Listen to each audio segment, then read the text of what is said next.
ములుగు జిల్లా వాజేడ్లో శివాలయం శిథిలావస్థకు చేరుకుంది. భక్తులు రాక దేవాదాయ శాఖ అధికారులు పట్టించుకోక 50 ఏళ్ల చరిత్ర కలిగిన దేవాలయం బోసిపోయింది. వాజేడ్లో శివాలయాన్ని అనివార్య కారణాలతో మూసివేయడంతో శివరాత్రి ఉత్సవాలకు నోచుకోవడం లేదు. కేవలం పక్క గ్రామంలో జరుగుతున్న ఉత్సవ కళ్యాణానికి భక్తులు వెళ్లాల్సి వస్తుంది.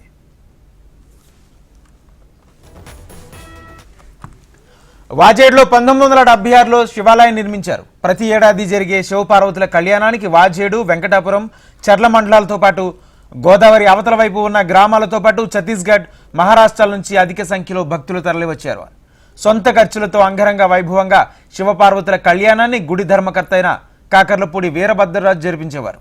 అయితే భక్తులకు కాలక్షేపం కోసం హరికథ, బుర్రకథ, బ్లాక్ అండ్ వైట్ సినిమాలు ప్రదర్శింపజేసేవారు. దీంతో భక్తులు తెల్లవార్లు అక్కడే జాగారం చేసేవారు. అలాంటిది ఆయన చనిపోయిన తర్వాత ఆలయంలో జరిగిన దొంగతనంతో శివపార్వతులకు సంబంధించిన కొన్ని ఆభరణాలు దొంగిలించబడ్డాయి. గుడిలో చోరీ జరగడం అరిష్టంగా భావించి శాస్త్రోక్తంగా యాగాలు, హోమాలు జరిపించి గుడిని మూసివేశారు.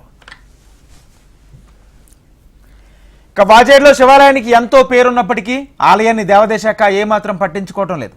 దేవాదాయ శాఖ నుంచి పలుమార్లు అధికారులు ఆలయాన్ని పరిశీలించి వెళ్లారు. ఆ సమయంలో శివాలయం తెరుస్తామని, శివపార్వతులకు పూజలు చేయొచ్చని భక్తులు భావించినప్పటికీ నిరాశ ఎదురైంది.